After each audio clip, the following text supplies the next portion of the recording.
Bab 370. Obati segera. Kemunculan Leon Barkin yang tiba-tiba membuat seluruh rumah leluhur keluarga Bliss menjadi berantakan. Untungnya Leon Barkin hanyalah seorang lumpuh yang baru saja sembuh dari luka-lukanya, meskipun dia memiliki pisau di tangannya, tidak sulit untuk menahannya. Anggota keluarga Bliss yang datang setelah mendengar berita itu melihat bahwa Morgan Bliss telah jatuh berlumuran darah, dan orang lumpuh gila itu akan mengejar yang lain dengan pisau. Leon Barkin akhirnya dipukuli sampai mati di tempat. Setelah membunuh si pembunuh, sekelompok anggota keluarga Bliss membawa Morgan Bliss yang berlumuran darah ke tempat tidur dengan sekuat tenaga untuk melihat hidup dan mati Morgan Bliss. Wanita tua itu dicubit beberapa kali, dan akhirnya dia menarik napas dalam-dalam dan bangun dari pingsan.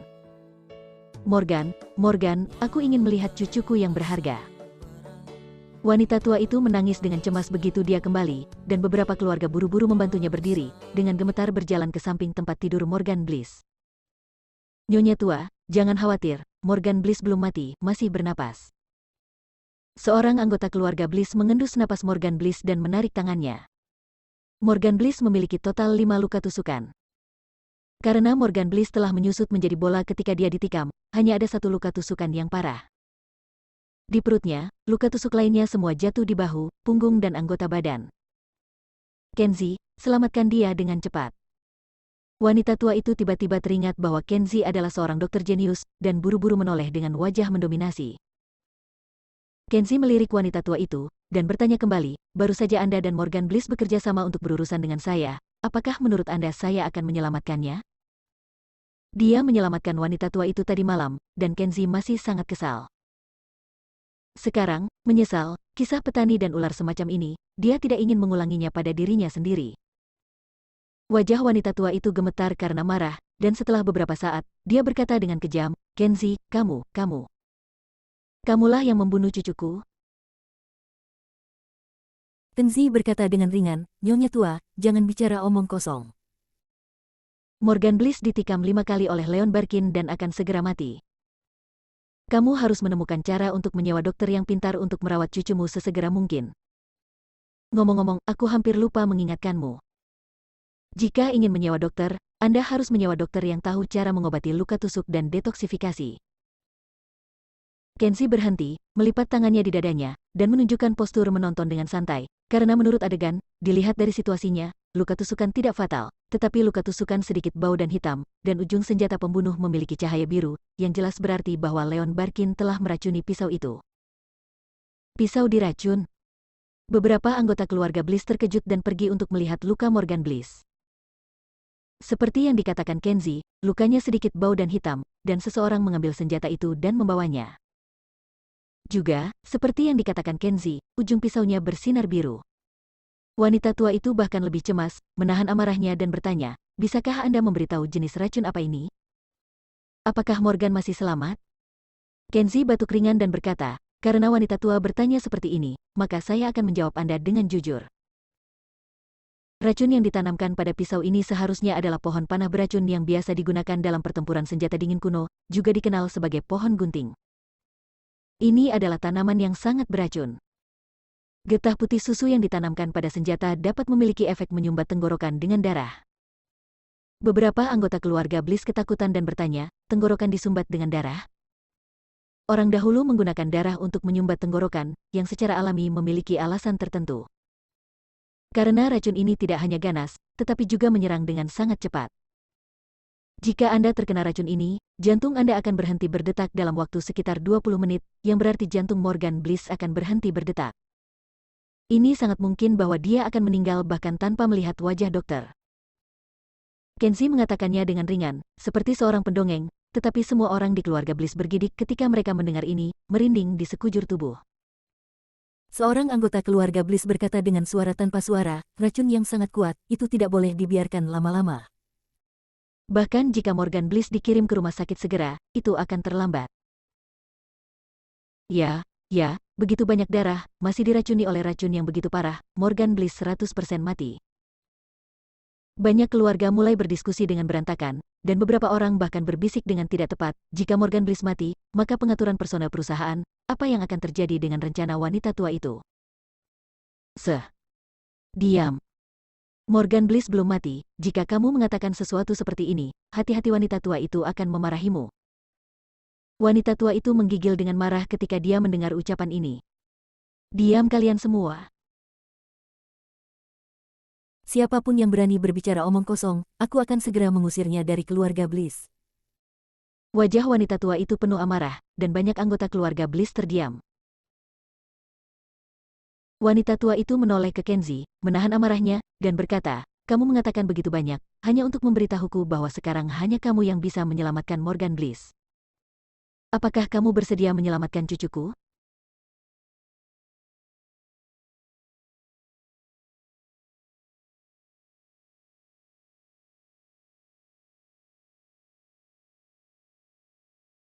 Cucuku.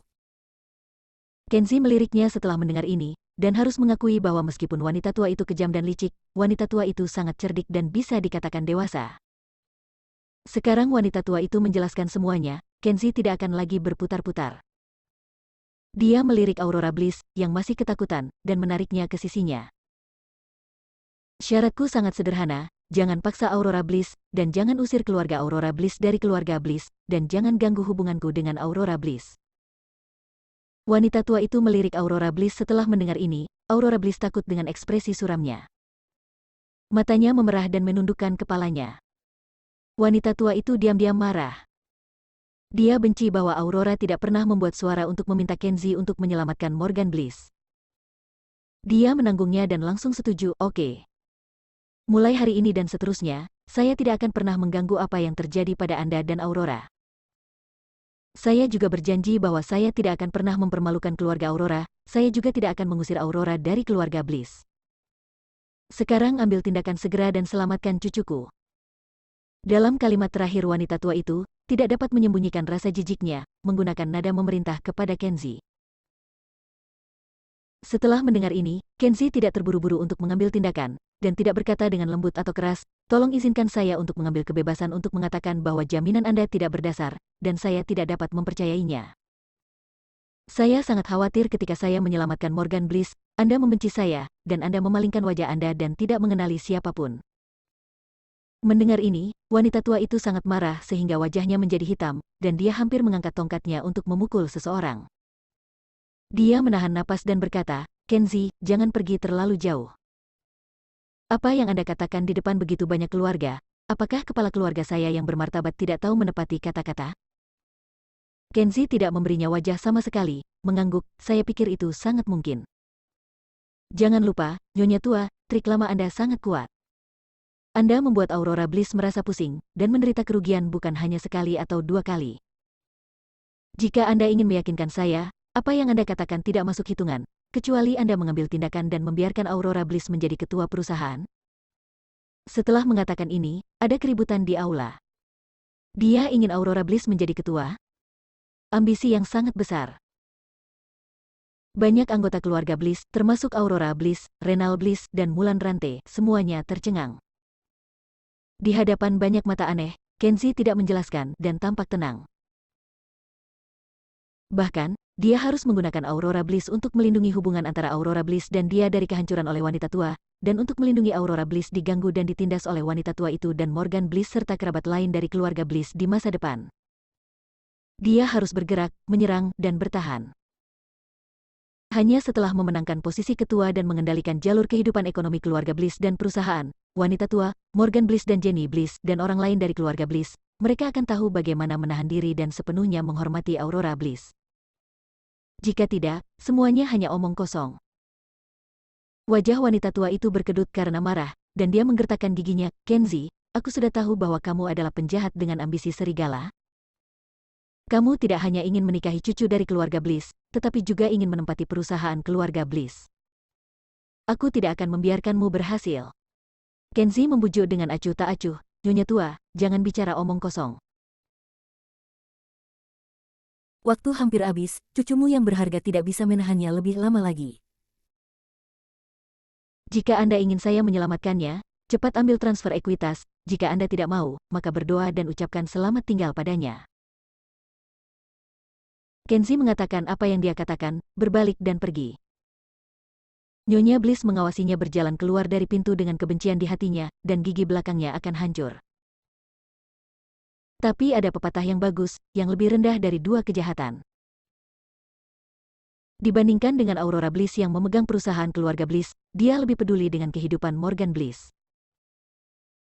Akhirnya, dia dengan marah menempelkan tongkatnya dan berteriak di punggung yang jauh. Berkata, "Kau kembali." Bab 371. Berbagi keuntungan. Untuk menyelamatkan nyawa cucunya yang berharga, bahkan meski wanita tua itu merasa tertekan, dia harus memberi semua sahamnya dan menandatangani kontrak transfer ekuitas. Wanita tua itu dipaksa untuk menyerahkan bagiannya, seolah-olah dia telah mengalami penghinaan besar. Ketika menandatangani dokumen, tangannya gemetar karena marah. "Kenzie, cepat dan selamatkan cucuku." Setelah wanita tua itu menandatangani kontrak, dia memegang dokumen itu dengan erat di tangannya, seolah-olah dia tidak mau kehilangan harta. Dia memelototi Kenzie dan menolak untuk menyerahkannya. "Jangan khawatir, Nyona tua, tidak perlu banyak waktu untuk menyelamatkan Morgan Bliss." Kenzie melihat kemarahan wanita tua itu karena tidak mau menyerahkan kontrak, dan dia hanya berpikir itu lucu. Dia dengan santai mengulurkan tangannya, meraih pergelangan tangan wanita tua itu, mencubit kedua jarinya sedikit, dan wanita tua itu berteriak kesakitan, dan dokumen transfer yang dia pegang di tangannya sampai ke tangan Kenzie. Beberapa tetua tidak tahan lagi, dan memarahi satu demi satu. "Kenzie, apakah Anda masih punya hormat? Wanita tua itu telah menandatangani kontrak, bagaimana Anda bisa menyakitinya?" "Tidak peduli apa, wanita tua itu adalah keluarga kami. Jika Anda berani bersikap kasar kepada wanita tua itu, berhati-hatilah untuk membangkitkan kemarahan publik, kami semua akan berurusan dengan Anda." Kenzie berkata dengan tenang, "Beberapa penatua, jangan salah paham. Alasan mengapa saya mengambil kontrak dari wanita tua ini adalah, pertama, untuk mengundang beberapa tetua keluarga untuk melihat dan menjadi saksi bersama. Kedua, untuk memberikan beberapa manfaat kepada para tetua dengan maksud untuk berbagi keuntungan." Beberapa anggota keluarga Bliss setelah mendengar kata manfaat, para tetua saling memandang dengan curiga, tidak begitu mengerti apa yang dimaksud Kenzie. Seorang tetua menunjuk Kenzie dan bertanya, "Bicaralah dengan jelas, apa sebenarnya yang ingin kamu lakukan?" Kenzie tersenyum dan berkata, "Aurora Bliss tidak dapat mengambil seluruh saham dari wanita tua itu. Sekarang saya bertanggung jawab atas Aurora Bliss. Saya hanya akan mengambil 51% saham Bliss Group dan mentransfer saham lainnya ke beberapa paman, dan membagikannya kepada keluarga mereka." Orang tua semua tertegun sejenak, dan setelah beberapa saat, ekspresi mereka berangsur-angsur berubah menjadi kejutan. Ini memang bermanfaat. Wanita tua itu memegang hampir 70% saham. Jika Kenzie dan Aurora Bliss hanya membutuhkan 51%, maka hampir 20% saham dapat dibagikan di antara mereka. Kue dari langit semacam ini tentu saja bermanfaat, dan itu adalah keuntungan besar. Haha. Di antara para tetua, paman ketiga adalah yang pertama tertawa terbahak-bahak dan berkata kepada Kenzie, tidak buruk, nak. Keuntungan dari hal-hal bocah Morgan Bliss itu lebih buruk darimu, jauh sekali." Para tetua lainnya juga tersenyum dan mengangguk ramah seperti anjing pesek. "Kenzie, aku meremehkanmu sebelumnya. Aku tidak menyangka kamu begitu murah hati, terukur, dan tahu bagaimana maju dan mundur, dibandingkan dengan Morgan Bliss yang hanya memuja uang, hahaha." Beberapa tetua tersenyum, menatap mata Kenzie di saat ini, penuh cinta. Berbicara tentang cinta, tentu saja, adalah omong kosong. Kenzie seperti anak yang berbudi luhur, memberikan manfaat bagi setiap penatua. Tentu saja ia akan dicintai oleh para penatua ini. Di sisi lain, jika Kenzie tidak melakukan apa-apa, mereka tidak bisa mendapatkan manfaat apapun, apalagi cinta, mereka pasti akan cemburu, dan bahkan tersandung di masa depan. Kenzie mengenal kerabat keluarga Bliss ini dengan sangat baik. Dia tahu betul bahwa mereka adalah sekelompok pria yang berbicara tentang kasih sayang keluarga di permukaan, tetapi hanya melihat minat di hati mereka. Sekarang Kenzie telah memberi mereka sedikit manfaat, yang setara dengan memenangkan hati orang-orang. Mereka akan berdiri di posisi Kenzie tanpa ragu-ragu, dan secara sukarela dan sadar mendukung Aurora Bliss sebagai ketua perusahaan. Kasih sayang keluarga macam apa, persahabatan dan persatuan macam apa, semuanya awan. Semuanya, hanya untuk keuntungan. Kenzi mengungkapkan sikapnya di tempat, dan kemudian meminta paman dan tetua ini untuk menandatangani dokumen transfer ekuitas, menyatakan bahwa mereka diundang untuk menjadi saksi bersama. Tentu saja, para tetua keluarga dengan senang hati membuktikan bahwa ada hal-hal baik.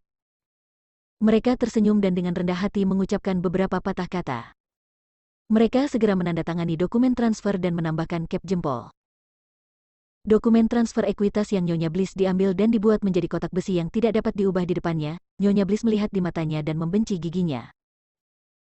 Ketika mereka akhirnya menyelesaikan prosedurnya, wanita tua itu menahan amarahnya dan berkata, "Lihatlah Kenzi, berapa lama waktu yang dibutuhkan bagimu untuk mengambil tindakan, cepat dan selamatkan cucuku.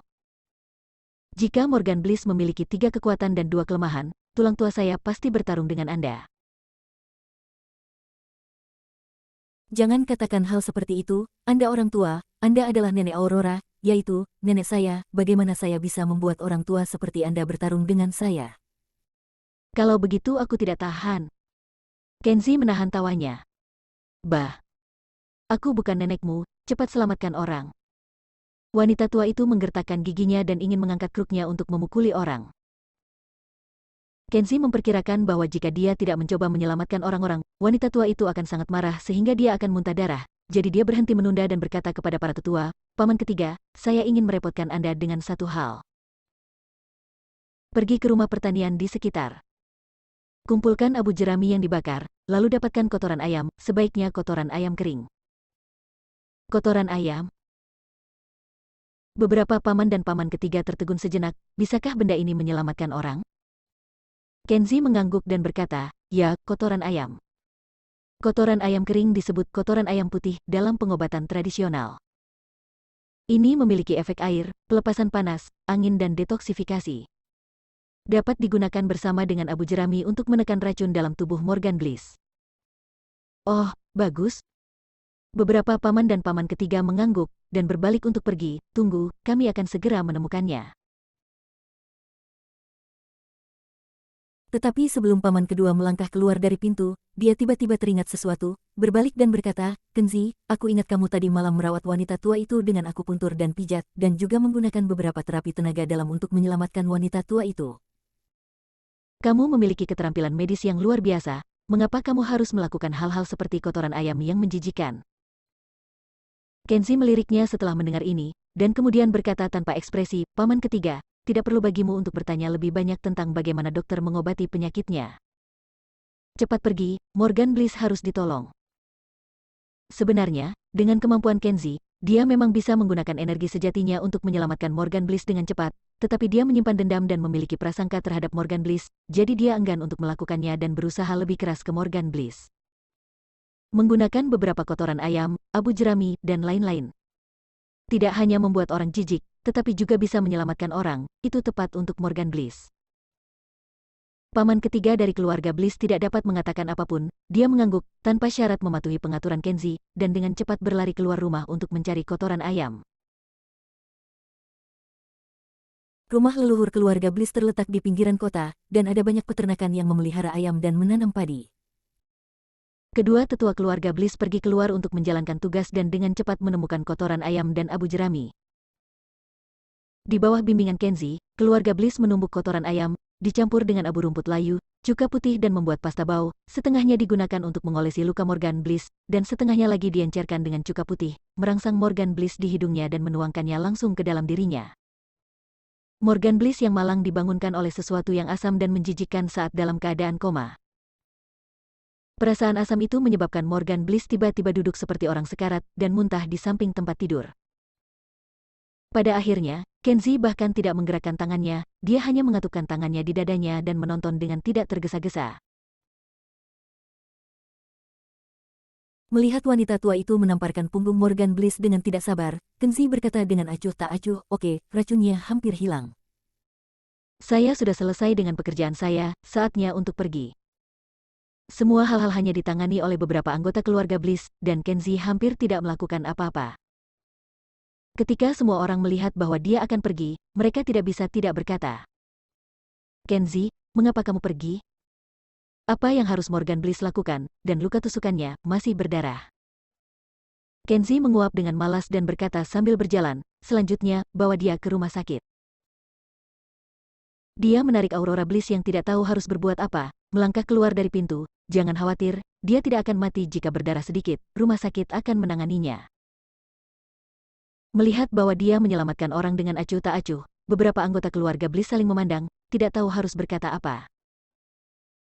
Wanita tua itu menunjuk ke punggungnya, dan berkata dengan marah, cepat keluar kalian semua. Tangkap dia dan pukul dia untuk aku. Kembalikan kontrak transfer yang ada padanya. Beberapa anggota keluarga Bliss anak laki-laki dan perempuan, menantu laki-laki mendengar ini, dan hati mereka sejernih cermin. Wanita tua itu berdusta dan menolak untuk menyerahkan kendali perusahaan kepada Aurora Bliss. Beberapa orang saling memandang dan kemudian diam. Paman ketiga dari keluarga Bliss menundukkan kepalanya dan berpura-pura memeriksa luka di tubuh Morgan Bliss. Paman termuda pura-pura pergi ke ruangan lain untuk menemukan tandu yang bisa membawa orang. Sementara anggota keluarga Bliss yang lain pergi untuk mengambil handuk dan menyeka wajah Morgan Bliss, semua orang berpura-pura tuli dan tidak mendengarkan perintah wanita tua itu sama sekali. Sungguh lelucon, semua orang tidak bodoh. Jika Anda merebut kembali kontrak transfer saham ke wanita tua itu, Anda bisa menebak dengan jari kaki Anda bahwa wanita tua itu akan mentransfer semua saham ini kepada cucu tertua Morgan Bliss sesuai dengan proposal asli, untuk membantu Morgan Bliss menjadi pemegang saham pengendali ketua. Dan siapa Morgan Bliss? Matanya selalu di atas, dan dia hanya mengenali uang dan tidak berbicara tentang perasaan. Akankah dia memberi mereka beberapa bagian pada mereka seperti Kenzie dan Aurora Bliss? Anda tidak perlu memikirkannya, Morgan Bliss tidak memiliki sehelai rambut perasaan pun. Jadi semua orang diam-diam berpura-pura bodoh, mengambil handuk dan membantu wanita tua itu merawat Morgan Bliss sudah sangat berbakti. Adapun wanita tua yang ingin mereka mengambil kembali kontraknya, hanya orang bodoh yang akan benar-benar melakukan itu. Setelah wanita tua itu menunjuk punggung Kenzie di luar pintu dan berteriak dengan marah, dia melihat ke kiri dan ke kanan, dan beberapa junior semuanya berpura-pura tuli dan bisu, menutup telinga terhadap perintahnya, sama sekali acuh tak acuh. Wajah wanita tua itu gemetar karena marah, dan dia tidak bisa menahan diri untuk tidak mengangkat tongkatnya untuk memukul seseorang. Kamu bajingan, aku akan membunuh kalian para bajingan hari ini. Lagi pula, wanita tua itu sudah tua, dan gelombang kemarahan menyerang hatinya, wanita tua itu jadi tidak tahan lagi. Dia mengangkat tongkatnya dengan gemetar, dan sebelum dia bisa memukulkannya, dia tiba-tiba memutar matanya, dan kemudian jatuh lurus ke belakang, tidak tahu apakah dia pingsan lagi, atau mati karena marah.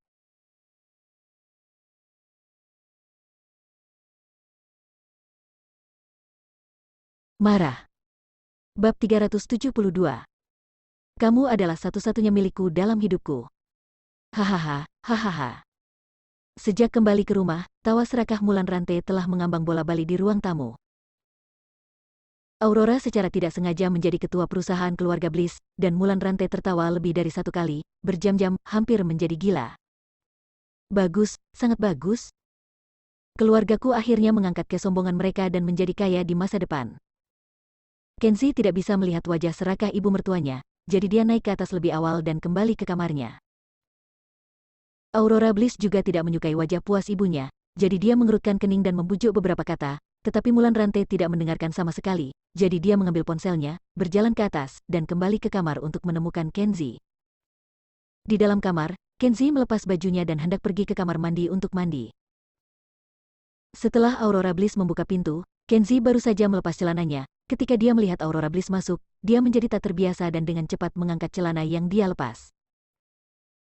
Meskipun Kenzie dan Aurora Bliss telah tidur di kamar yang sama selama bertahun-tahun, hubungan mereka sangat istimewa dan tidak dapat dianggap sebagai hubungan suami istri yang serius, atau bahkan hubungan kumpul kebo.